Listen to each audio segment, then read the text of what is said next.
Out of the 5 weeks of Horror Month of this year for 2025, I think this week is going to be my favorite. Ooh, all right. I can get into that. It's certainly going to be a fun one. Oh, I think so too. Well, welcome everyone to Movies You Missed podcast. I'm V. John here. And this week, for our Horror Month, to give it a little bit of a palate cleanser halfway through, we are doing horror comedies. Yeah. One of my favorite genres. I am a big fan of them as well. And we have a lot to choose from, so this will certainly be a topic that comes up again. In fact, we did one a couple months ago when I picked Tucker and Dale vs. Evil. Oh, yeah. That's right. And I did Abraham Lincoln Vampire Hunter. And you introduced me to that movie, which was a lot of fun, and you did such a good job introducing it to folks that my sister was inspired to watch it, and she liked it too. Hell yeah, I don't know how you can't not like Abraham Lincoln Vampire Hunter. It's a very fun film, so definitely check that yeah. out, or that episode we did. That was back in January. Can't believe that.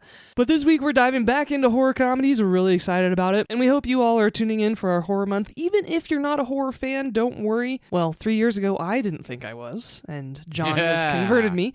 But also, and more importantly, we don't spoil movies here, and we just love discussing them. So even if you're not a horror fan, we still think you'll get a lot out of these episodes. So we hope you continue to join us through the month of October. Please do join us for the rest of October. There's a couple of good ones coming up also.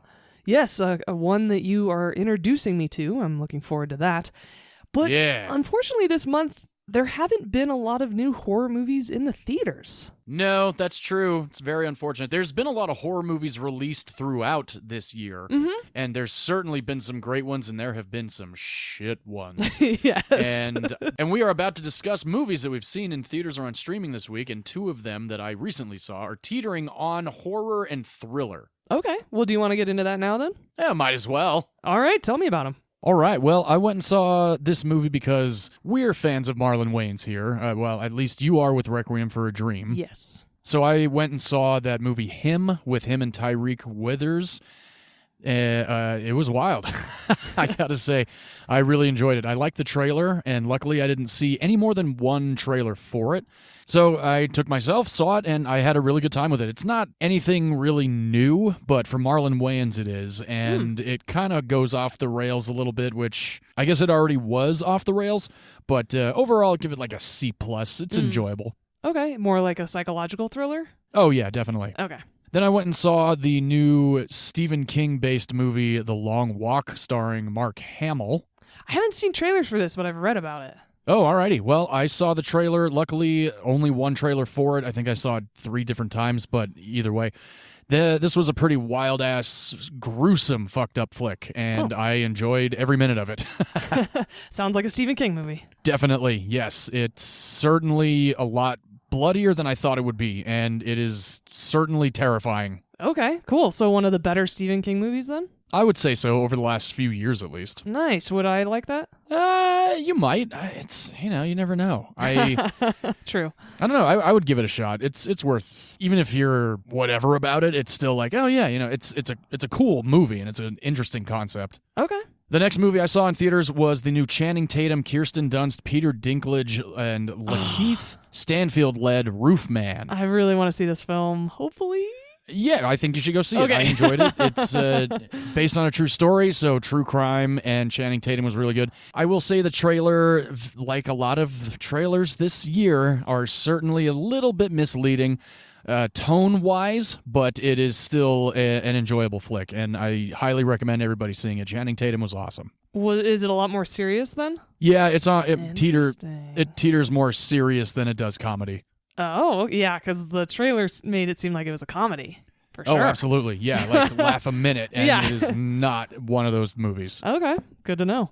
Yeah, but still enjoyable. Mm-hmm. And the final film I saw was my 5th documentary of the year. Damn it! I was going through my list, and I was like, how many have I actually seen? So this one was actually sent to me by my buddy Alex Crescione, who got me into this band when he came to visit, and we went to the Meshuggah show. This is the documentary titled From the Flesh, the cattle decapitation documentary. Super in-depth look at this band recording their album Terracite, which is the follow-up from their album Death Atlas. Absolutely fantastic 2 hours of watching a band really, really collaborate and watching them lay down tracks and do the vocals and just learn about the inception of the band and how they've been around for 26 years, and I've only ever heard of them maybe the last few years and finally started listening to him this year. And so if you're a metalhead like myself and V, I would highly recommend watching this movie From the Flesh. It is on YouTube for free. And just to be clear, the band name is Cattle Decapitation, right? That is the name of the band. All yeah. right. Cattle Decapitation. Yes. Wow, we need to up our metal naming game, apparently. Totally. I completely agree.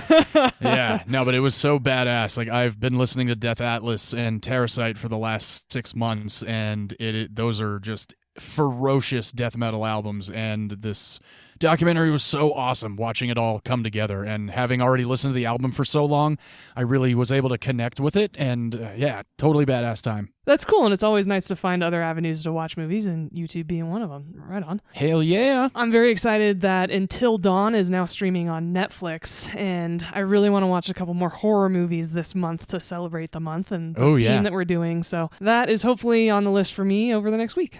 My favorite quote-unquote horror movie of the year, it's actually a horror comedy, so it's perfect for this episode to talk about it.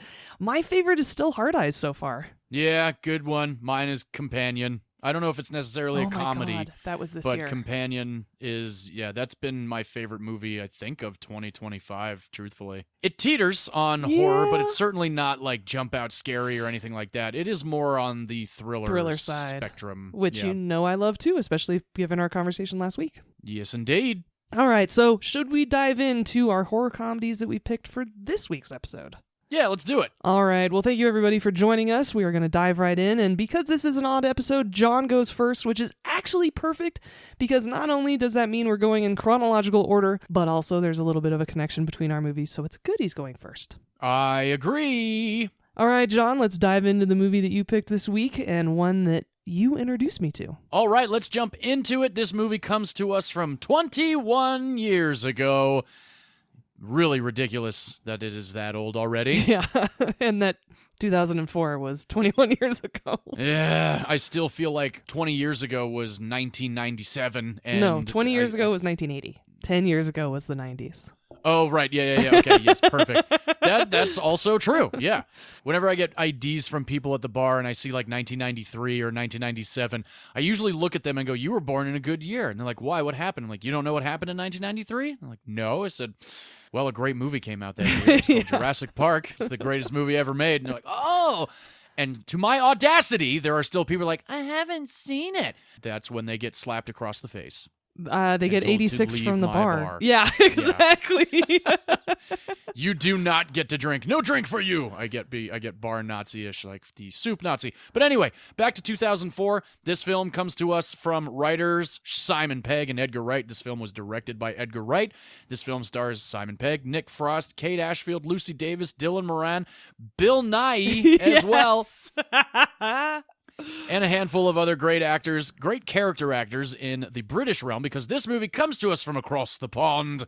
This is Shaun of the Dead. Zombie horror comedies this week. Hell yeah. If you can't put together what V's choice is, you don't deserve to be here.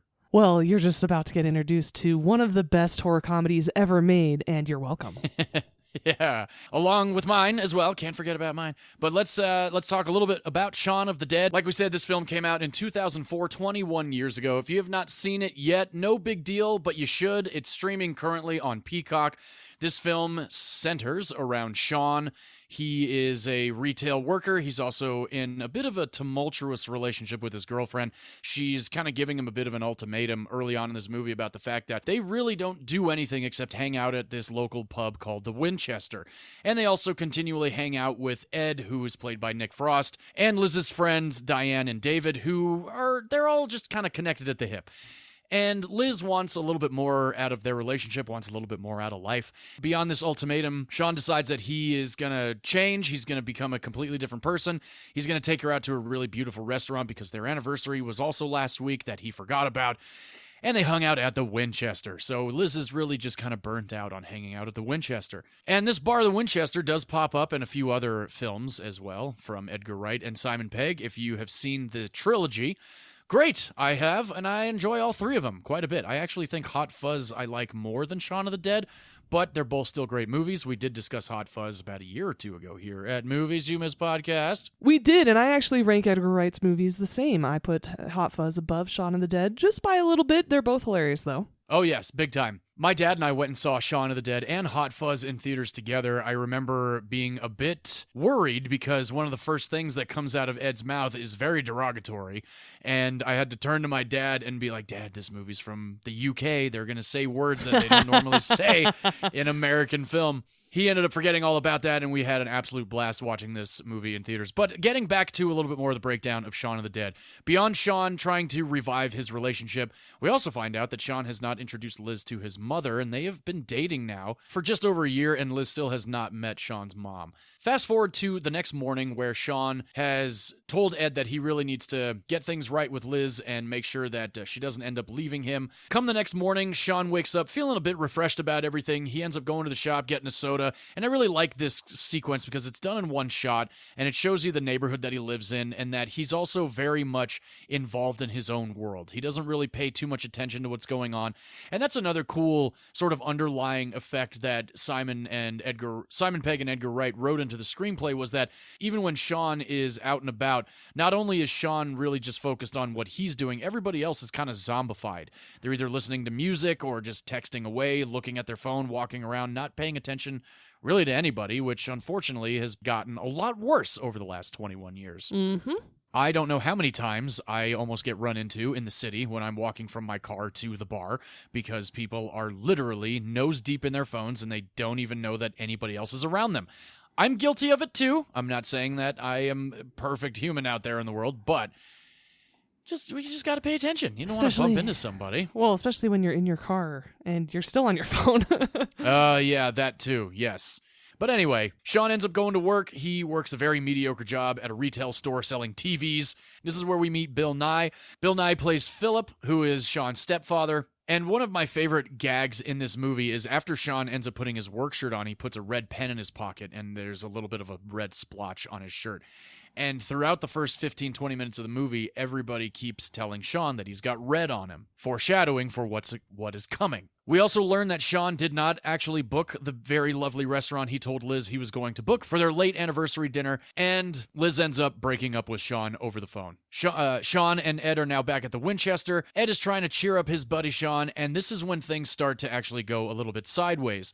There's news reports now on the telly of people getting sick and acting somewhat zombified, and nobody really knows what's going on. And this is one of those awesome gags that's used in this movie once or twice, where every time they change the channel, a new bit of information is fed to the audience. I love how they edited that so much. Yeah, it was great, especially with the whole gazelle thing, like ripping its head off, and like, thought that was awesome. So after a night of binge drinking, Shaun and Ed wake up, and the world has certainly gone to shit. However, these two are so hungover, they don't realize what's going on. Ed is playing video games, smoking a cigarette, and Shaun decides he's going to walk to the shop. As he's walking to the shop, we get the exposition of the fact that England has now gone by way of 28 days later. There's nobody walking around except for infected zombies that are now trying to eat people. Which Shaun still has not realized. Yeah, Shaun completely has not realized it. He's gone into the shop. The shop is completely destroyed. He still grabs his Diet Coke, puts the couple of pence on the table, and walks right out. Doesn't notice anything wrong until Ed notices that there is a woman in the garden. They go out into the garden. This girl is just completely out of control, zombified. And this is kind of fun because in Shaun of the Dead, they go by way of old George A. Romero, Night of the Living Dead, Land of the Living Dead, stuff like that. The zombies are completely stoic and just moving as slow as possible. And Shaun and Edgar Wright were actually asked as to why they didn't adopt the 28 Days Later aspect of zombies, since this was a modern-day zombie horror comedy movie. And Shaun and Edgar Wright were both like, well, death isn't really an energy drink. And I completely understand that. I think that that's awesome. Not that I've died or anything, but if you or someone you know has died, you may be entitled to compensation. Exactly. No, and I think as a horror comedy, if they were fast, it would be much scarier. And so Yes, I'm it glad they definitely would. chose slow zombies. It was actually, I made that note of that is a difference between our two movies this week. Yes, it is. So now Shaun and Ed have to fight their way out of being eaten by this girl and this other zombie that are in the backyard. And one thing leads to another where Shaun gets a call from his mother saying that some people tried to break into the house. He's trying to now get a hold of Liz, even though they just broke up. He's kind of kicking into gear and telling Ed that they need to come up with a plan. And I love the way that this exposition sets up the fact that Shaun thinks that he's really going to save the day. So, what's the plan? Right. We take Pete's car, we drive over to Mum's, we go in, I take care of Philip. I'm so sorry, Philip. Then we grab Mum, we go over to Liz's place, hole up, have a cup of tea, and wait for all this to blow over. Why have we got to go to Liz's? Because we do. She dumped you. I have to know if she's all right. Why? Because I love her. All right, gay. I'm not staying there, though. Why not? If we hole up, I want to be somewhere familiar, I want to know where the exits are, and I want to be allowed to smoke. Okay. Take Pete's car, go round Mum's, go in, deal with Philip. Sorry, Philip. Grab Mum, go to Liz's, pick her up, bring her back here, have a cup of tea, and wait for all this to blow over. Perfect. No, wait, we can't bring her back here. Why not? Well, it's not exactly safe, is it? Yeah.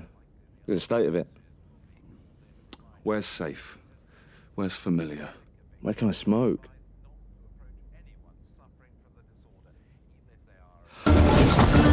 Take car, go to Mum's, kill Phil, sorry, grab Liz, go to the Winchester, have a nice cold pint, and wait for all this to blow over. How's that for a slice of fried gold? I love this line so much in the movie just because it's said so nonchalantly where he's like, we may have to kill my stepdad. Yeah. Oh, yes. And the relationship between Philip and Shaun, we only ever really hear about. We don't see much of it. And Shaun's mom is played by Penelope Wilton. She is a great character actress. I believe she was on Downton Abbey, and she was in Match Point, which is awesome. She was also in Pride and Prejudice as Mrs. Gardner. She was in the Best That's Exotic what I've seen Marigold her. Hotel. Yeah. Yeah, and Pride she and was Prejudice. also in... Oh, yeah.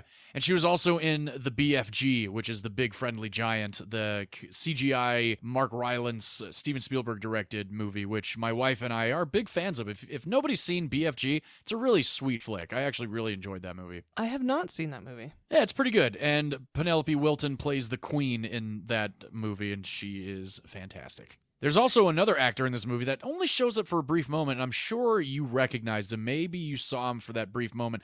Martin Freeman shows up in this movie. Yes, he does. I loved seeing him in this film. Yeah, pretty good. He doesn't even say anything. He's just kind of there. Yeah. And when I first saw this movie, I loved the way that they showed both groups of people because there's one of everybody in each group. And that was so fantastic because it kind of is a nod to your pick coming up in just a few minutes. Well, the sequel to my pick, at least. Oh, that's right. Yes, it was the sequel. Which is Yeah. great. Double Tap. Right. We'll talk about that in a little bit. I have not seen Double Tap, I think, since the first time I saw it. So it's been a while, but we're Same. not going to be discussing Double Tap. So after Shaun and Ed come up with this plan, I love how Ed just stands up and smashes the shovel. He's like, yeah, boy! I love that whole moment. Nick Frost is just so damn good in this movie. And for those that may not know, this movie is actually not classified as a horror comedy. It is classified as a romantic comedy with zombies. And the romantic comedy aspect is between Shaun and Ed.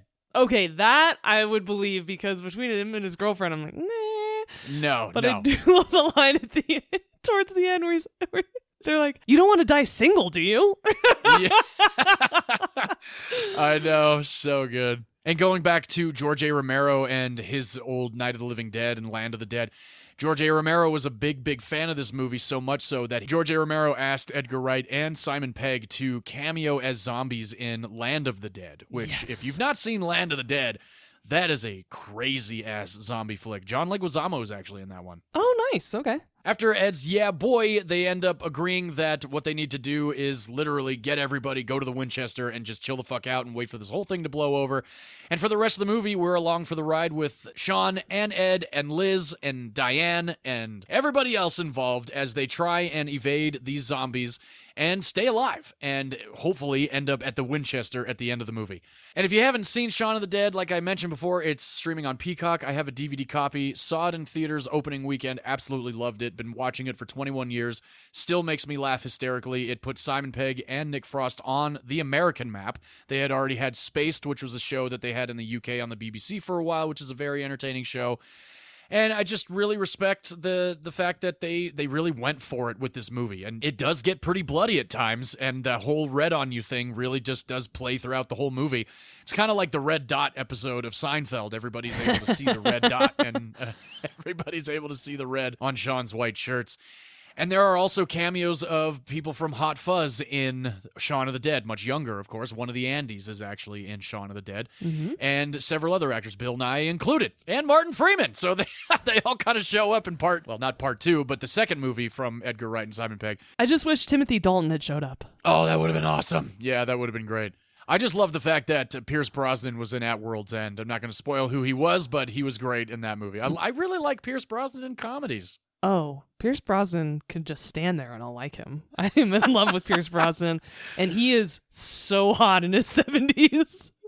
He's managed to look pretty good. That new movie that he's in, The Thursday Club with Helen Mirren, he certainly does not look like he's in his 70s. And Tom Ellis. I don't know why you keep forgetting him. Oh, yeah, Tom Ellis. Yeah, Lucifer. Yeah, my good buddy from Lucifer. Mm-hmm. Anyway, Shaun of the Dead, I love it. Great movie. Certainly glad that we were able to do it on this podcast. And I feel, since I've been watching it for so long, I should add one of the portraits of one of these characters on my horror collage tattoo leg, but I don't know just who I would do because there's so many good options.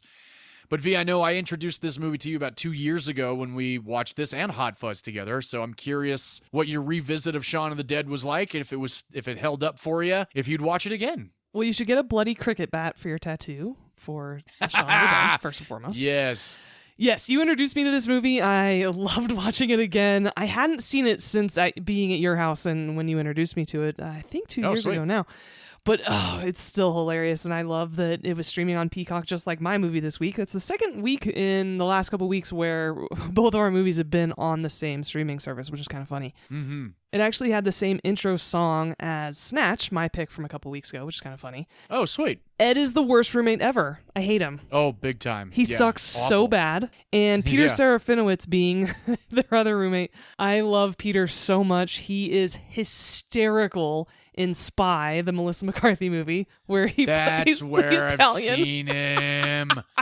Okay, I didn't do much of an IMDb dive on him, but I was like, I know I've seen this guy other than in this movie. You've also seen him in Guardians of the Galaxy, because when Star-Lord and all of his friends get arrested and John C. Reilly is going through all their charges, Peter Serafinowicz is the guy in the back, and he goes, "What a bunch of a-holes." Oh, wow. Okay, cool. Yes. Yeah, I like that guy. He's pretty cool. So, love him, and he's great in this film, even though he's not in it for very long. But yeah, he's absolutely right. It's so funny because in the early 2000s and when we were younger, we would think, oh man, he's being so uptight, he sucks, right? And now that we're older in our 30s, we're like, he is absolutely right. Ed sucks. He's 100% right, yeah.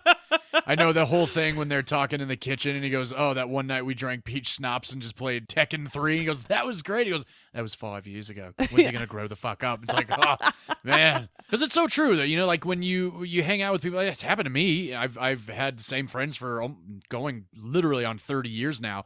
And for a long time, we spent several years after high school watching movies and just getting high. Finally, we all grew up, and now we just watch movies. Maybe some of us still get high. Yeah, we just still watch movies.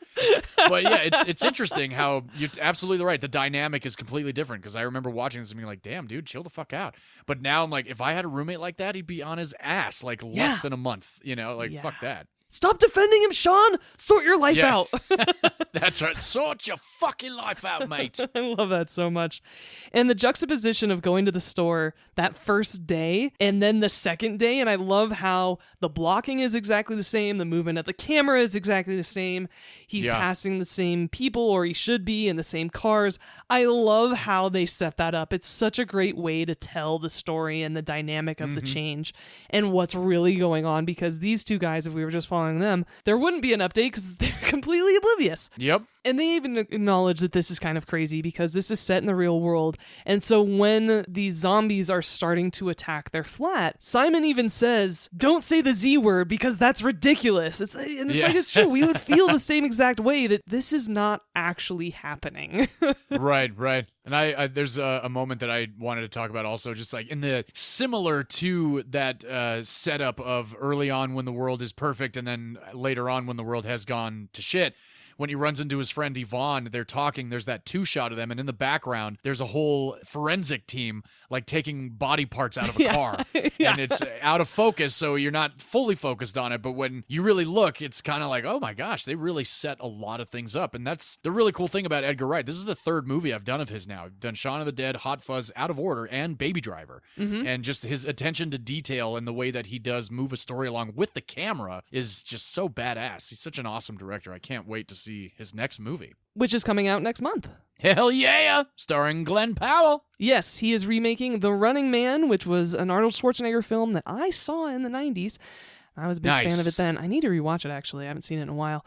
But yes, I have to watch it for the first time. You do? I see the new one. Yeah. Oh, yeah. It's going to be a Roadhouse situation. This is great. Yes. So yes, definitely watch The Running Man with Arnold Schwarzenegger first, and then I'm really excited for The Running Man with Glenn Powell that comes out. Me too. Trailer looks great. It does, and we'll talk about that on the podcast as soon as we watch it. Hell yeah. But yes, this movie's hilarious, as we've said. We do kind of like Hot Fuzz a little bit better, but that does not diminish how awesome this movie is. And there's a point where they actually get a hold of a gun, which is a big deal in Britain. And I love that there's a group of them. They're all adults.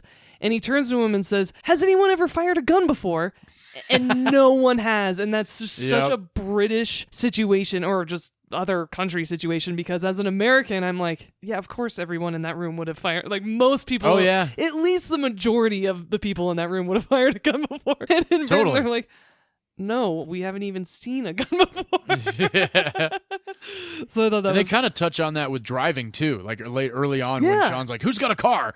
And Diane's like, "Oh, well, I've passed my test." And then they look over at David, and David's like, "I don't see the reason to have a car in London." It's like so interesting. The city life, it cracks me up. Well, which is fair when you live in New York. You don't necessarily have a car either. David is, this is perfect timing to talk about this. David is the perfect hateable character. Oh, absolutely. He's so well written, and he's well acted that it's not out of the realm of possibility that you've met someone like this before, because we've all met somebody like this before. Yes, we most certainly have. And most of us hate him. Yeah. But he, like you said, he plays the character great. He's also in Run, Fat Boy, Run with Simon Pegg, another movie that these two did together. I don't think Edgar Wright directed that one, but it was a very entertaining movie where Simon Pegg tries to run a race to win back his girlfriend, played by Thandie Newton. I remember the movie being pretty funny. I mean, that's kind of awesome for Simon that's who was cast as his girlfriend. Oh, yeah, totally. So yes, I love this film. I love the aftermath and the conclusion of this film because it's so accurate. It's exactly what would happen in the real world. Oh yeah, I completely agree. And so yes, I'm very happy you picked it this week. I'm glad that we're finally doing this episode because we have talked about it for a while. And it's just so nice to revisit, so thank you. Absolutely. I've only got a little bit of BTS. I've dropped a good amount on our audience already. But there's certainly a few more that I'm going to want to get into. One of them being that they not only were able to work with George A. Romero as extras, Edgar Wright and Simon Pegg, in one of his other zombie movies, they paid homage to George A. Romero by paying a lot of the non-featured extras in this movie as zombies £1 a day. And that is an homage, as they say, to George A. Romero, because the first few movies that he made in the zombie realm, he only paid his extras $1 a day. Yeah, that's a shitty homage. I kind of agree, yeah. But I can't imagine that they really worked very hard or many long hours, so I kind of look at it that way. Think of the makeup. There's some makeup that's really involved in this one, but a lot of it is just a lot of it seems to be more contact lenses and just like dribbled blood on their lips. There's not a whole lot. There is certainly gory scenes in the movie, but a lot of the BG, it didn't look like a lot of them were really made up too much. Okay. Another actor that was considered for this movie offered a role but turned it down, and then later, after seeing the movie, realized what a mistake that was and said that he would work with them in any capacity possible, was Jim Broadbent. And he was able to work God with them damn it. That would have been awesome. in Hot Fuzz. Yeah. As Inspector Butterman. I love Jim Broadbent. He's Ziegler in Moulin Rouge. He is also Vivian Ayres in Cloud Atlas, amongst many other characters. He's Professor... God, what's his name in Harry Potter? Oh, that's right, in Harry Potter. Yeah, I couldn't tell you. No, shit. Professor McGonagall. Slughorn, Mad-Eye Moody, whatever they are. Yeah, he's Professor Slughorn. He's the guy who does transmutation and pretends to be a chair when Dumbledore and Harry go into his house that one time.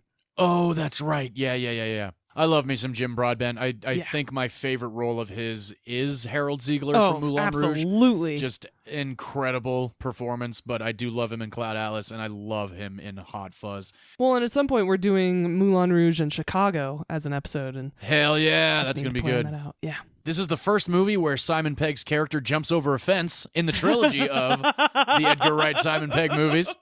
I immediately went on YouTube and watched the Hot Fuzz scene of jumping over the fence after this film. You ever taken a shortcut before? Wow. I love the soundtrack after he's jumping over all the fences. This movie was shot over the course of 9 weeks. That's kind of a lot. I would say so, yeah. They also had a £4 million budget, which I get. Pretty awesome. Yeah, and we'll get into the box office in just a little bit because it certainly did pretty well. Yeah, I would think that this would have been shot in less than 2 months. Yeah, definitely. Just over 2 months, if you think about it. It was like between May and July is when they began and finished production on Shaun of the Dead. Yeah, because it's all in one neighborhood. There isn't a huge cast other than and there's some background, but yeah. I really would have figured it would have been closer to like 40 days. I would have thought so too, definitely. But that just shows you that Edgar Wright can stretch a budget and really land some shit. So paid their background £1 a day. Yes, I'm sure they were fed fantastically on the set. I would hope so, instead of just like Bunsen burner, like leftover Hot Pockets or something. Which was actually a breakfast on a movie that I did one morning. I got to set, and there were Hot Pockets in the tray. And I was like, oh, boy. Well, this is why I've been feeling like shit for the last week and a half. That was one of the last movies I AD'd. It was a POS shark movie for the Sci-Fi Channel. Awesome. What is your favorite crafty food or snack? Favorite crafty snack? Honestly, I really like peanut butter pretzels. Oh, those are great. Yeah. Yeah, you can eat like 700 of them and not feel fat or full. Even though that's a good amount of salt, there's a lot of sodium there, but they're still delicious. I also love chocolate-covered almonds, like the Costco bucket chocolate-covered almonds. I don't know what is in that milk chocolate, but good God, it makes me want to... It's amazing. Yeah, it's so wonderful. Peanut M&Ms. Peanut M&Ms, most def. I like those for the movies, too. My wife actually really likes to do Reese's Pieces and popcorn at the movies, and I don't mind that. I like the salty sweetness. It's pretty good. I haven't done Reese's Pieces before. I've combined either, actually, chocolate-covered almonds or peanut M&Ms, so I need to try Reese's Pieces and popcorn. Okay. Yeah, I think you'd enjoy it. And definitely Pringles. If there were Pringles, once you pop, you can't stop. Which is why I don't pop. I know, it's really tough to not literally eat the whole fucking tin of Pringles. So I stay away from them. One thing that I kind of prided myself on was really not going to the crafty table. But I did every now and then. I think Star Trek Picard was one of the best crafty tables. NCIS LA crafty was awesome. Those two guys were great. Aaron and his father Sam, really, really good dudes. Awesome crafty setup. And Picard, also, I can't remember what their names were, but they had like 6 tables. They had panini. I mean, it was nuts. They just constantly network television, baby. Yeah, and then, of course, there's the catering, which was like, good Lord. That's why I stayed away from crafty, because I was like, well, we got catering. Yeah. And so many people would, like, a half hour before lunch break, would be eating a tin of Pringles and a whole handful of chocolate-covered almonds, or animal cookies, lifesaver gummies, stuff like that. Yes, you can get fat on a film set if you're not careful. Hell yeah, you can. Which is ironic given it's Hollywood. And it's so crazy. There was a show that I was on. I think it was called Awkward back for MTV. I was on season 3 and 4, and during the 4th season, the Grips had a gain weight challenge, and one of the guys gained like 200 pounds. Well, because he was just eating his ass off. And yeah, he was a Grip. But not to say that all Grips are fat, but you're all fat. No, but they can be big because they're behind the cameras and have to carry lots of shit. Yep. All right, back to Shaun of the Dead. That was a fun little rant on crafty and catering. For those of you that don't know what those two are, now you do. And believe me when I tell you that background is crafty rats. They will just destroy the crafty table, really will. Filling their backpack of all the food. It's really annoying. And if you are a background actor, don't fucking do that. Take 2 bags of chips, maybe a handful of cracker, whatever. Don't fill up your backpack because I can is tell money. you, and I can tell you guys, the people who work on the crew notice who's doing it, and you will not work with them again. That's true. Yep. It comes to the ADs/me, and we put DNR on your voucher and send it to Central Casting. And DNR means do not return or do not resuscitate. Yes, because we've killed your background career. So anyway, that is actually all I have for Shaun of the Dead. It came out in September of 2004. In the UK, March 29th, 2004 was the London premiere, and then in the US came out September 24th. On a £4 million budget, in the US and Canada opening weekend, it pulled in $3.3 million. Mm-hmm. The domestic gross was $14.4 million. Nice. And the worldwide gross was $31.7 million. There you go. On a $4 million budget, on a $4 million budget, it certainly did pretty well, which is why we got Hot Fuzz at World's End and now Simon Pegg as a household name, especially as Scotty in the new Star Trek movies. He also wrote Star Trek Beyond. Benji in the Mission Impossible series? That's right, Benji in the MI series. Yeah, absolutely. Just a kick-ass guy, and all I've ever heard is how awesome he is to be around and to work with, and I've heard the same about Nick Frost, including Bill Nye. These actors, they love what they do, and they don't take it for granted, and that's all you really can ask. So that is Shaun of the Dead, like I said, streaming on Peacock currently right now. It is spooky season. Get on it if you have not seen it. I watched my DVD copy. I'll watch this movie for the rest of my life. It's just a great freaking movie. I absolutely love it, and I think it was a great choice for Horror Comedy Week. And now, V, I think it's time to fast forward a few years and get into yours. What do you say? Ready to kick the tires and light the fires? Time to nut up or shut up. Oh, that's what I should have said. Yes. All right, let's get into it. Yes, I will say I love this movie more than yours. Sorry, when it comes to zombie horror comedies. That's understandably so. But this movie is incredible. It still holds up. I think it's absolutely hilarious from start to finish. I love the cast. This is 2009's Zombieland. Yeah, Zombieland. This movie stars Jesse Eisenberg, Woody Harrelson, Emma Stone, Abigail Breslin, and that's about it. It's a very small cast. It's a smaller cast than yours, actually.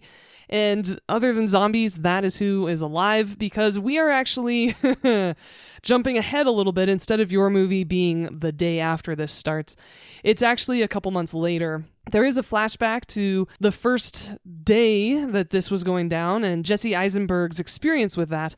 But it actually starts out as one of the best intros to a movie ever. And I cannot believe we never bring this movie up when we talk about best intros, because of course we always talk about The Dark Knight and other movies that are that impactful and intense action. But Zombieland is incredible with its intro. It sets up the whole movie. The exposition is perfect, but it's also hilarious.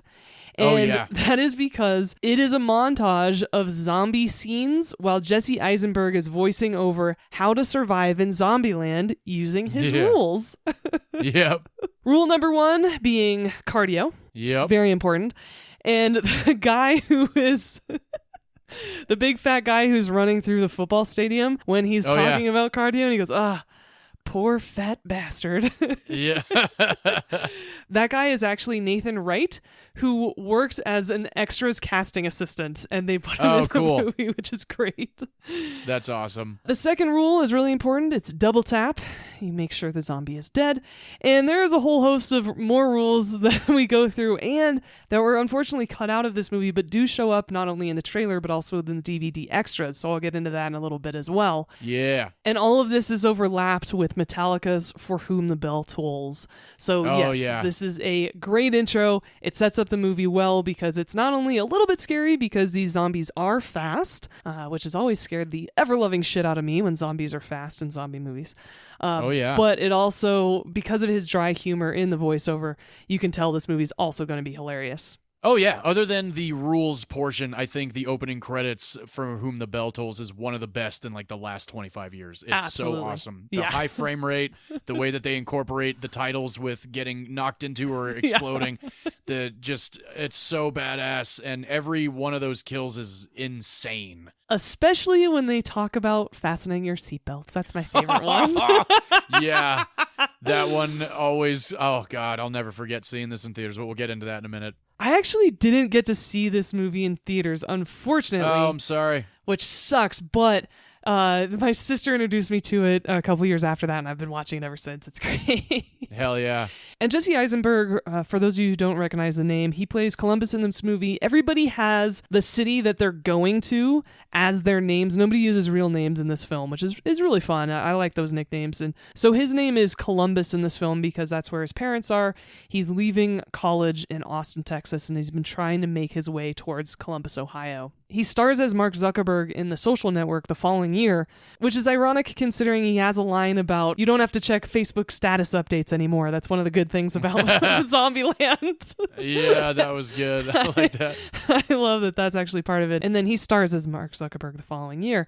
I forget that he's in The Village. Oh my gosh, is he really? Yeah. I think I've seen The Village twice. Yeah, I haven't seen it in like 15 years, so. I like The Village. I'm one of the few. Yeah. I think Monty likes it too, if I remember correctly. So, our listener right, Monty. Yeah. He is also in Adventureland, even though it has a similar name, it's a bit different. A little bit, yeah. He's in the Now You See Me movies, which the third one's coming out. Yeah, I gotta watch that first one again. I remember not being a big fan. I like the first one. The second one was and the second one isn't Now You See Me, Now You Don't, which was such a missed opportunity. Similar to the Bad Boys series. Oh, big time. Bad Boys for Life not being the title of the fourth movie was an egregious error on everyone's part. Yep. The third one of Now You See Me that's coming out this year is Now You See Me, Now You Don't, which is stupid. Anyway, he is also the worst casting mistake of all time as Lex Luthor in the Batman v Superman movie. Yeah. It surpasses the horrible casting of Tom Hanks as the Colonel in the Elvis movie. Oh, wow. Okay. Yeah, it's bad. And he also wrote and directed and starred in the Oscar-winning movie from last year, A Real Pain. Yeah. Underwhelming movie. Agreed. But that's Jesse Eisenberg, and he's on his own, and he's a very nervous guy, but that actually really helps him in Zombieland, having a lot of anxiety, because he's always scared and looking around each corner, which is why he's been able to stay alive for as long as he has. And that's when he meets Tallahassee, who is the polar opposite of him, because it's Woody Harrelson, and he's crazy and loud and hilarious, and I love him so much in this film. I want my caddy back. And Tallahassee, this is their introduction to each other, and that's... What's your name? Stop. No names. Keeps us from getting too familiar. You almost knocked over your alcohol with your knife. Oh, it's okay. You don't have to. So, where are you headed? Columbus. You? Tallahassee. Awesome. No, one for me. One and done, I always say. I said that once. You know, Tallahassee and Columbus are both, east. So, Tallahassee, you want to stick together, at least for a while? Here's the deal, Columbus. I'm not easy to get along with, and I'm sensing you're a bit of a bitch. So, I give this relationship to about Texarkana. Really? Yeah, you'll take me as far as Texarkana. You're a peppy little spit fuck, aren't you? I love Woody Harrelson in comedies so much. He's great as a gay guy in Friends with Benefits. That's another role of his that I absolutely love. He's in that with Ashton Kutcher and Mila Kunis? Or is that Justin Timberlake That's and the Mila Justin Kunis? Timberlake and Mila Oh, Kunis okay. one. The No Strings Attached. Thank is you. the Kutcher, Ashton Portman. Kutcher and Yeah. Natalie Portman. That movie sucks. Friends with Benefits Oh, is I liked Friends with Benefits. That one was fucking funny. It I is. remember that I was love Friends with really, Benefits. Really good. Yeah, No. that was a good one. No Strings Attached with Ashton Kutcher and Natalie Portman sucks, is what I'm saying. Oh, no. I figured as much. Yeah, Yeah. I remember liking that one too, though. No, it's not as good. Friends with Benefits is much better. I remember, yeah, Friends with Benefits was far better, though. The irony being that Mila Kunis and Ashton Kutcher then got together later on. Yes. But one of those films like Armageddon and Deep Impact, same topic, released the same year. Yeah. Woody Harrelson also stars in the first season of True Detective, which is one of the best seasons of TV ever. I still have to watch it. I watched the first episode, never kept up with it. You're lame. And he is more of his serious work is Natural Born Killers, The People versus Larry Oh, Flint, yeah. White Men Can't Jump, 3 Billboards Outside of Ebbing, Missouri. Mm-hmm. And more recently, he was not only in Fly Me to the Moon, a movie we love, Oh, yeah. but also Last Breath, which is another movie we love. Yes, that's right. Yeah, he's got a good track record. Both of those came out last year. Watch them both. Yeah. And Woody Harrelson is in a movie you introduced me to one of the last times you hung out with me here. He was the crossdresser in Anger Management with Adam Sandler. Yes. Oh my God. I forgot about that. I love him so much. We don't talk about him that often, but he's great in everything. And he's in Kingpin. He was in Cheers for a long time, yeah. obviously. He played Grace's boyfriend for like 10 episodes of Will and Grace, which was really good. And also, of course, he's Haymitch in the Hunger Games series. So yes, Woody Harrelson plays Tallahassee, and he is very loud and very outgoing and very not give a shit. And his mission in life is to find a Twinkie. That's right. And there are so many scenes where this pops up. It's just a great piece of comedic relief that's a running joke throughout this movie. I love it so much. And there's a point where they find a hostess truck, and that's where we learn about another one of our rules, which is limber up. Yeah. It's like, what are you doing? Fucking with me. And they go down into this hostess truck, and unfortunately, it's full of snowballs. And he hates coconut. Not the taste, just the consistency. And so I ask you, John, Snowball or Twinkie or another hostess treat? What treat would you be searching for in Zombieland? I wouldn't be searching for a hostess treat. I'm not a big hostess fan. No, they're fucking disgusting. But for the They're conversation, always dry. they're just full of For oils and conversation, chemicals and gross yeah, things. I guess I'd go. I guess I would have to go Ding Dong because they're the moister of the hostess things. The rolls? No, the Ding Dongs. They got the swirl on the top. That's the cupcake. That's not ding dong. So that's a common mistake, actually. Oh, The ding dongs are the rolls. The hostess cupcakes with the white swirl on top, those are my favorite too. Okay, yeah, those ones, yeah. The chocolate top is always moist, inside is moist, and the middle cream, moist. So I actually made a hostess cupcake copycat cake Oh, a couple months ago, and it was a big hit. And awesome. I'll have to share that recipe with Amy. Yeah, you'll have to do that indeed. But the same. That is my favorite hostess treat too. But I agree with you. I think that what I would be searching for is, I think something like raspberries or something that's going to go bad, right? That you know Yes. that you're not going to be able to have forever. But of course, I was I was reading something the other day actually about what you would do in a zombie apocalypse. And this guy I think had the best idea, which is grab a whole bunch of gas, find your nearest Costco, and set up shop in there because you literally have everything as long as you keep the freezers running. Hell and yeah. they have pharmacies, so you and I could have our heart medication. Oh my God, they do. And zombies can't get in unless they have a Costco membership. That's true. Oh my gosh. Yeah, Costco would be the place. The pizza, yum. Yes. Their Oh, the hot pre-made- dogs. No, I'm a yeah, sucker oh. for their hot dogs. Their hot dogs are damn good. Those buns, oh. Yes. Costco food. $1.50. Yep. Rotisserie chicken. You are set. So zombie apocalypse. Oh yeah, literally everything. Everybody, let's meet at the Costco. Yep. And act like zombies as we get to the Costco if we can't drive. That way we can blend in. Just like Shaun of the Dead. Yeah. That was a scene I loved in Shaun of the Dead for sure. Oh yeah, so great. And I love how Diane, she's an improver or whatnot. Like, all right, everybody, let's loosen up. Let's loosen up.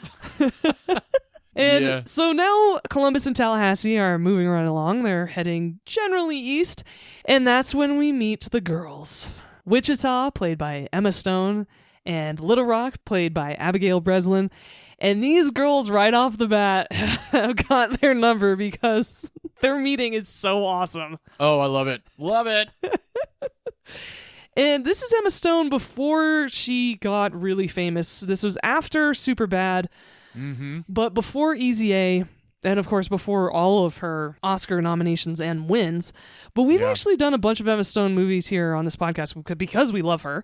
Yes. Not only Superbad and Easy A, but also Gangster Squad, which, yes, I'm so glad we did that film. It's so underrated. Me too. It is. You introduced me to Birdman. Fuck yeah. She also makes an appearance in Friends with Benefits, which is kind of funny. Oh, cool. But she's also in Crazy Stupid Love. Awesome. Great movie. The Amazing Spider-Man with her boyfriend, now ex, unfortunately. Yeah. Then, of course, she's in La La Land, her first Oscar. But also The Favorites and Poor Things. And I am so ready for Begonia. I cannot wait for that freaking movie. I'm Yes. really pissed. I've now seen 2 trailers for it, but I Poor Things, and Kinds of Kindness. Yeah. Yeah. She's Emma great. Stone and Yorgos Lanthimos, powerhouse right there. Even though they're a little too weird for me, those movies, I mean, I can still respect the talent and quality. Yes, indeed. Did And- you ever see Kinds of Kindness? No, you told me not to watch it because you said I don't think it's too yeah, weird. that's right. But I think you should watch it now. Well- we're a little older. We're a little wiser. It won the award for Best Trailer of the Year for me that year. Yeah, that's right. I remember. Yep. Sweet Dreams by the Eurythmics, all-time favorite song. Yeah. And Abigail Breslin, she was more famous as a young child. She was in Signs, Yes. her first credit actually. Yeah. Little Miss Sunshine, and also Definitely Maybe, which is a pretty good rom-com with Ryan That Reynolds. is. Yeah, Rachel Weisz is in that too. She That's a good is, one. and Ilsa Fisher. Yeah, I do like Definitely Maybe. I do. I definitely like Definitely Maybe. Maybe it'll be on the podcast in the future. Definitely. That was good. and Abigail Breslin's and Woody Harrelson's conversation in the Hummer was completely Oh yeah. ad-libbed by both of Which them. one? The one The where whole they're thing, or- the whole thing, including when they're talking about Hannah Montana. Oh, okay, yeah, that cracked me the fuck up. She's only famous when when she's Hannah Hannah Montana. Oh, I love it so much. And and though he's hunting for Twinkies throughout the whole movie, Woody Harrelson is a vegan, and he has been for a very, very long time, like decades. Oh wow. He can't eat Twinkies, and he refuses to, because it has eggs and beef fat in it. And so the filmmakers had to make special fake Twinkies for him. Oh, cool. Yeah, which I thought was really nice and similar to the fake cigarettes that people use throughout movies. And holy shit, I need to talk about what this movie is about. I can just keep forgetting. Oh yeah, we have completely gone down a rabbit hole of not even Of discussing credits. what this is. Sorry, so those are the 4 people in this movie. Now that everybody has met, they at first were going east, but Little Rock, Abigail Breslin, the young girl in this movie, really wants to go to Pacific Playland, which is basically a stand-in for Disneyland. And Yeah. she has been told, and the rumor is that there's no zombies there. It's a paradise, and it's got all the amazing rides, and she was there as a kid, and she really wants to go. And what turns out is Columbus and Tallahassee ending up agreeing to tag along, and so instead, they're going to go west. And so this is, it's kind of a road trip movie, actually. Yeah, it definitely becomes one. It does, and this You is... really like those. I do, apparently. And so this is now the story of the 4 of these people who have been thrust together through crazy circumstances of everybody turning into zombies, their adventure and fight for survival as they head towards Pacific Playland. And along the way, there are some wonderful scenes of... of them stopping at places for food and whatnot. And one of my favorite scenes of this movie is actually what they do at a little tourist shop, because Oh yeah. it's something that we all have intrusive thoughts about doing, and it's one of those things that if everybody disappeared off the face of the earth except for you tomorrow, what would you do? And the idea of completely demolishing a store is certainly something everybody's thought of, right? Is like go in with a baseball Absolutely. bat and let loose, right? Just have a ball. Fuck yeah. So it's a really, really fun scene to see all of them just have a little fun. And that's actually one of the rules that Tallahassee teaches Columbus, which is enjoy the little things. Yes. And one thing that I think he needs to be taught, Columbus that is he needs to get a pump action shotgun. His double barrel is holding him up because he keeps having to reload. I think that is not an effective or efficient weapon in Zombieland. Yeah, completely agree. And at one point they end up in LA, and if you are living in Zombieland, what's the thing you would do? Of course, go to a movie star's house.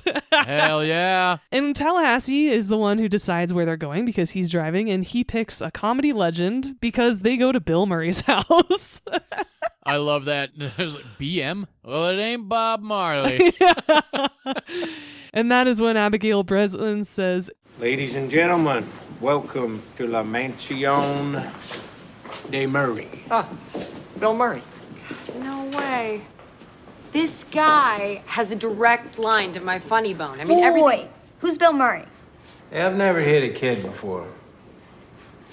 I mean, that's like asking who Gandhi is. Who's Gandhi? and you and I are facing those situations more and more the older we get, unfortunately. Years ago, I was working on a movie. Just briefly, I want to talk about this because our audience is our age. We're sitting in the production office making a call sheet. Costume designer comes in, and me and the line producer were singing Just Can't Wait to Be King or something like that. Something from The Lion King. Costume designer's like, what song is that? We're like, you don't know that song? She goes, no, I don't know who sings it. And we're like, oh, well, this kid, it's from The Lion King. It's Just Can't Wait to Be King. She goes, oh, I don't know Bob Dylan. And we were like, Bob Dylan? What the hell are you talking about? She goes, yeah, he wrote those songs, right? We're like, no, Elton John did. She goes, who's Elton John? No! Get this out. was like, Straight to jail. Gosh. Yeah, 12 years ago. And she was 22, 23. But yeah, I was like, how do you not know who Elton John is? No, That she's was the perfect age so for Lion strange. King. What the actual shit? Yeah, I know. It was strange. Straight to Super jail. Weird. I love that gif. And speaking of gifs, actually, that's actually a really good transition because when they're at Bob Marley's house, fuck Bob Marley. You said it. Oh, that's hysterical. When they're at Bill Murray's house. One love, When they're at one heart. Don't worry about a thing. When they're at Bill Murray's house, that is when they do what many of us have dreamed of, which is play Monopoly with real money. Yeah. And this is where And smoke a lot of weed. we get the crying gif of Woody Harrelson dabbing his face with money yeah. that we've used for a decade. It's such a great gif that my sister and I still use to this day. And the line is, he goes, oh, I haven't cried that much since Titanic. I love that line too. Figured you would. Previous Oh, pick yeah. of John's, of course. And One of my coworkers told me yesterday she hasn't seen Titanic and she's 30 years old. I was like, she's the perfect age. I don't get it. Well, no, she's a little young, actually. Because we were like 12. Yeah, she was like, because we were like 12 when it came out, so she was like 2. Just staple of cinema. Yeah, that's a good point. And and so that is Zombieland. As they move towards the West Coast, they are continuing to try to get towards Pacific Playland and work with each other to meet their goal. And this is a family movie. This is a road trip movie. This is an action comedy movie. And this is, of course, a horror comedy. And it's just wonderful. It still holds up. Love this movie so much. It was written by Rhett Reese and Paul Wernick, who are a writing duo. They have written all of the Deadpool movies. Oh, wow. As well as Life, Six Underground, which is not a bad Ryan Reynolds Netflix movie. It's got a lot of good action. I've heard that was good. I never saw that one. But they also wrote Ghosted, which is a horrific film. And Ruben Fleischer was the director on this movie. He directed 30 Minutes or Less, Gangster Squad. Yeah. A couple episodes of the Santa Clarita Diet. Have you worked with him? I actually worked with Ruben Fleischer on a comedy pilot that never made it to air. Okay. It was a Bill Lawrence project who did Scrubs. Yeah. And it was Donald Faison was in it. It was about space exploration. And I did the final 3 days of a 5-day pilot, and it never aired. I don't think it ever went anywhere. Yeah, it was too bad. I got paid, so I don't care. Yeah, I mean, it has a recipe of a lot of talented guys. That's too bad. Yeah. Ruben Fleischer also directed Venom and the sequel to this movie that came out 10 years later in 2019 called Double Tap. That movie I did see in theaters. It's good. It's just forgettable. Very forgettable. I agree. but Rosario Dawson's in it. Is she really? Wow, see, I forgot that. Yeah. So it's definitely not something we would advise you not to watch as a sequel, which there have been many of those. So as a sequel, it's not bad, but it's just meh. It's very meh. Yeah. And he's also directing Now You See Me 3. Oh, cool. Yeah. He has said that he was inspired to make Zombieland because of Shaun of the Dead. Ha ha! All right. And so that is the connection to our movies this week. And there's some really fun behind-the-scenes trivia of this movie. The first one being that shooting was delayed because Woody Harrelson was arrested for marijuana possession.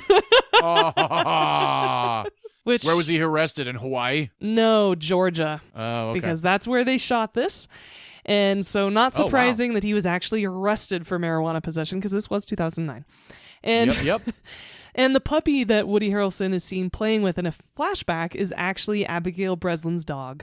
Aww. Which is so cute. Oh, it was such a cute puppy. Oh, yeah. Buck. And funny enough, this movie was actually originally a TV series. No kidding. The first script was a pilot, and they started working on it before they decided to make it into an actual film. Nice. And so the zombie kill of the week was a leftover from the pilot and the script being a TV show because it would have been an every week thing. That's great. Which would have been awesome. That would have been really badass. I do like the zombie kill of the week anecdote. It's great. And it doesn't belong to Tallahassee. In fact, it belongs to a nun, Mrs. Niederman, or whatever her name is. God, I love that scene so much. With the piano. Uh-huh.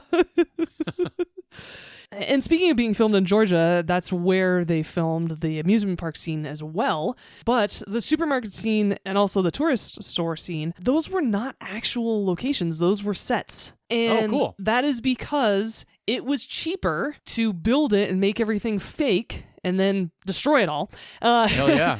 Than buying out a supermarket and paying them for all the broken merchandise they were about to do. Absolutely makes sense. Yeah. Totally. Yeah. And that is one of the few times I support sets being built instead of practical locations. Yeah. I like when they're driving and Tallahassee's like, we want 'em, you're wampum. Well, and I love when he plays the banjo in that store. And oh, yeah. So good. that is him really playing. He learned the banjo for that scene, which is awesome. That is cool. And beyond Rhett Reese and Paul Wernick being the writers on this film, William Goldman did uncredited rewrites. Oh my gosh. Wow. Which we love him. So do many of you because he wrote Butch Cassidy and the Sundance Kid, R.I.P. Robert Redford. He also wrote Papillon, All the President's Men, again, R.I.P. Robert Redford, and a movie you love, a movie that I picked last November. Marathon Man, A Bridge Too Far, Misery. He wrote the adapted screenplay for that from Stephen King's book. Hell yeah. Chaplin, Maverick, a previous pick of yours with Mel Gibson and Jane Foster. And, of course, William Goldman is most famous for writing the book and the screenplay for The Princess Bride. Yes, indeed. Now, speaking of practical locations, unfortunately, all of the blood effects were added digitally during post-production in this film. Really? There was no fake blood used. Interesting. And a lot of people really criticized the film for that. And while I agree, I think they did a pretty good job. I actually agree with that. Now, there are practical effects every now and then with some of the zombie moments, but I couldn't tell you. That's interesting. I just found that out about Devil's Rejects, too, and I've seen Devil's Rejects I don't know how many times, and there's a lot of digital blood added in that movie, and now that I know, I definitely can tell. But before, with my ignorance of just watching a movie and trying to be in that world, I couldn't tell the difference immediately anyway. Ignorance really is bliss. Yes, it is. And even though this cast is quite small, all of them are nominated for an Oscar. Yeah, that's true. That's true. They are all Oscar nominees. They are. With one multiple winner. In fact, Emma Stone, even though she is the last of the cast to be nominated for an Oscar, she is the first among them to win. Because Woody Harrelson was nominated for The People vs. Larry Flint back in 96, and then he was nominated for 3 Billboards. But then Abigail Breslin was nominated for her performance in Little Miss Sunshine, 2006. Yeah. Jesse Eisenberg for The Social Network the following year in 2010. Emma Stone was nominated for Birdman, rightly so, and that's 2014. Definitely. And then started winning Oscars in 2016, first of all, for her performance in La La Land. So Zombieland is made up of Oscar nominees and winners, which is just so awesome. Yes. And beyond Bill Murray, who makes a wonderful cameo in this movie, Hell yeah. cameos were offered to a bunch of other people. Oh, I can only imagine. Patrick Swayze was offered a role as a zombie. It would have parodied Ghost and Dirty Dancing, which would have been awesome. That would have been pretty good. But unfortunately, right as production was starting, he was diagnosed with cancer, and so he couldn't do it, which is a bummer. Oh, that's too bad, yeah. Zombie cameo roles were also offered to Joe Pesci, Mark Hamill, The Rock, Kevin Bacon, Jean-Claude Van Damme, and Matthew McConaughey, which would have been awesome because Oh, that would have been great. Matthew McConaughey and Woody Harrelson are in True Detective together. Yes, and I think they live next door to each other in Hawaii. Yes, they are good friends. To be friends with them would be awesome. You'd just be high all day long. Yeah, I don't smoke enough weed to be friends with them. I was going to say, I could keep up. But Yes, I don't know you if could. You could. No, not at all. And as I said, there are 6 other additional rules that are mentioned either in trailers or in the DVD extras. Rule 12 is bounty, as in bounty paper towels. If there is one way to describe Zombieland, it is moist. Yeah. Rule 15, bowling ball. Nothing says massive head trauma like a bowling ball. Which True. harkens back to Rule 2, which is double tap. Rule 6, cast iron skillet. Zombie takes one of these to the head, he ain't getting up. Rule 29, the buddy system. It is so important that we take a cue from our zombie neighbors and we have each other's backs. I like that one. Rule 33, Swiss Army knife. The Swiss Army used that knife for a reason. And lastly, Rule 22, Ziploc bags. You've got enough problems. Moisture shouldn't be one of them. So those are the additional rules of Zombieland. You can find all the rules online, and maybe we should post them as well. Definitely. So that is Zombieland from 2009, inspired by your pick this week, Shaun of the Dead. And so serendipitously, another really good movie, Serendipity. They Yeah. can both be found if you have a Peacock subscription, and my whole family does because they know my password. All right. So those are our zombie horror comedy films of the week. Thank you all so much for joining us. We know we've been talking about this episode for several years, so we're so happy to finally do it. And so, John, would you watch Shaun of the Dead with your grandma? I did at least once. I know that for sure. Yes. My Yes. grandma enjoyed it. Awesome. And V Zombieland with your grandmother? I absolutely would because she introduced me to Tremors. And, Hey! and holy shit, she also introduced me to Body Snatchers with Donald Sutherland in it, which scared the ever-loving shit out of me as a kid, which is not a horror Nice. comedy. It's just a legit horror, which will be on this podcast in the future. So yes, Perfect. My father's mother would absolutely have enjoyed Zombieland. Awesome. My whole family loves this film. It's great. Highly It is. recommend. It's awesome. And because they're comedies, I think like 14 or 15 and above can totally watch them. Absolutely, yeah. I'll never forget seeing Zombieland opening weekend. My buddies and I went. We got super baked. Went to the well, had a couple of happy hour drinks. Went to the ArcLight and saw Zombieland, and we left just completely laughing our asses off. Still, great movie. Great pairing. Great episode. I think that if you're gonna watch a Woody Harrelson movie or a Matthew McConaughey movie, in their honor, you should get high before going to the movie theater. Definitely. Oh, I was for Dallas Buyers Club, which kind of felt weird. And then yeah, I that's absolutely was for Wolf of Wall Street, and it made Matthew McConaughey's 15 minutes in that movie so much better. He's so weirdly skinny in that cameo, though, because it was so close to Dallas Buyers Club. Yeah, definitely. So thank you, everyone, so much for joining us. Next week, we are back to real horror movies, and we hope you join us for those. Again, as we've said, even if you're not super into horror movies, we hope you still continue to join us, just because we do have really great conversations, and we promise not to scare you like our movies have scared us. Absolutely. So thank you, everyone, for joining us, and we're getting back into the swing of things after our summer break, and really excited for the rest of the year, especially because this year has been great with movies so far. And so we're going to be really excited to talk about our recap episode that happens every January. And of course, we have a couple of Christmas movies coming up. So please continue to join us every Wednesday and join us on our social media in between that. And as you all know, we love to end this podcast with film as a form of art, and in art, every opinion is valid, except if you think You don't need a list of rules to get through a zombie movie. That's so perfect. Nice. All right, everyone, think about what rules you would have to survive Zombieland. And until next week, bye-bye. Cheers, everybody!